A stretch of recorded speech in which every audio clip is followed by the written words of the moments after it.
Assalamualaikum warahmatullahi wabarakatuh. Hai semuanya, semoga kalian sehat selalu, diberikan nikmat yang tiada henti oleh Tuhan Yang Maha Esa. Amin ya rabbal alamin. Sebelumnya, perkenalkan saya Daniel Indriani Rahayu dari program studi manajemen pemasaran di Universitas Perwira Purbalingga. Kali ini saya mau sharing sedikit mengenai fenomena the rising middle class, atau orang kelas menengah baru dalam mata kuliah teori konsumen. Apa sih itu fenomena the rising middle class? Masa pandemik justru menimbulkan fenomena baru, yakni fenomena orang kelas menengah baru atau OKMB. Tingkah laku masyarakat seperti ini adalah usaha untuk menunjukkan eksistensi dan aktualisasinya sebagai orang yang baru, mempunyai daya beli yang cukup. Mereka hanya memprioritaskan eksistensi mereka di kalangan mereka.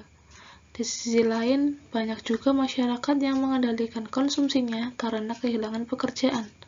Ada juga yang menambah tabungan mereka karena masa pandemik belum usai. Pandangan mengenai fenomena the rising middle class.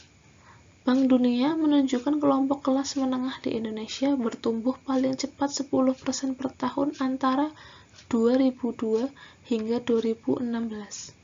Bank Dunia mendefinisikan kelompok kelas menengah di Indonesia yang mempunyai pengeluaran antara 7,5 US dollar hingga 38 US dollar per hari. Setidaknya ada 52 juta penduduk Indonesia atau 1 dari setiap 5 warga Indonesia masuk ke dalam kelompok kelas menengah. Selanjutnya, kelas menengah telah menjadi pendorong utama pertumbuhan ekonomi Indonesia karena konsumsi kelompok tersebut tumbuh sebesar 12% setiap tahun sejak tahun 2002, dan sekarang mewakili hampir setengah dari seluruh konsumsi rumah tangga di Indonesia. Pada Juli 2020, status Indonesia menjadi kelas menengah atas. Kepala Makroekonomi dan Finansial Abdul Manan Pulungan menyatakan bahwa jangan terlalu bangga dengan kenaikan jumlah kelas menengah di Indonesia. Kelas menengah yang tumbuh hanya kuat di sisi konsumsi dan bukan produksi, sehingga saat ini menjadi pasar impor tuturnya. Pandangan tersebut selaras dengan laporan McKinsey Global Institute yang menyebutkan bahwa pertumbuhan ekonomi Indonesia bertumpu pada faktor konsumsi. Tidak seperti macan Asia lainnya yang pertumbuhannya lebih mengandalkan ekspor dan manufaktur. Kelas menengah Indonesia itu gemar sekali mengoleksi kartu kredit untuk gaya hidup dan berhutang untuk belanja konsumtif seperti membeli barang mewah, misalnya tas branded, motor, mobil, dan sebagainya.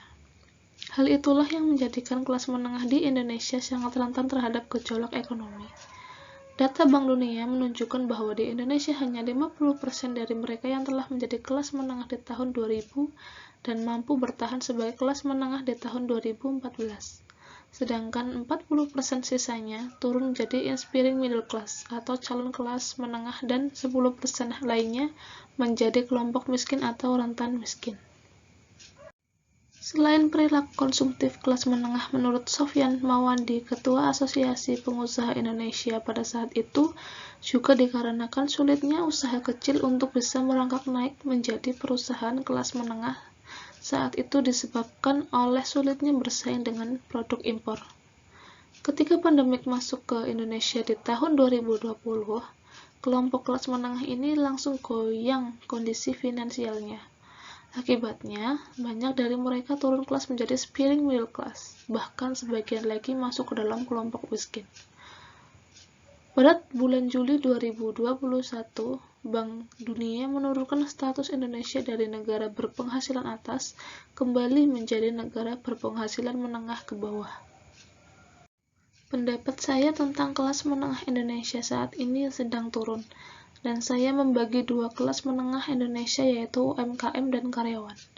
Menurut saya, keduanya mengalami peran cukup kuat. Pembisnis yang paham digital marketing dan menyasar premium kelas mereka pun ikut naik walaupun jumlahnya tidak banyak. Saya sebagai salah satu masyarakat yang orang tua saya berpenghasilan menengah dan mempunyai banyak kebutuhan, lebih memilih berubah terhadap produk-produk konsumtif yang mungkin dari segi kualitasnya akan jauh lebih berbeda dengan fasilitas kesehatan yang memang tidak mau lebih murah bukan karena umumnya banyak, tetapi karena kualitas fasilitas kesehatannya. Pada intinya, penghuni pasar menengah lebih memilih menekankan konsumsi barang tidak melihat harga atau branded, agar biaya tersebut bisa untuk tabungan. Dari segi pemasarannya, menurut analisa saya, konsumen harus beradaptasi dengan kondisi perekonomian untuk segmen menengah. Sekian sharing saya mengenai fenomena the rising middle class pada masa pandemik, dan juga bisa memberikan pendapat kalian di kolom komentar ya. Jangan lupa like, comment, and subscribe. See you my video. Assalamualaikum warahmatullahi wabarakatuh.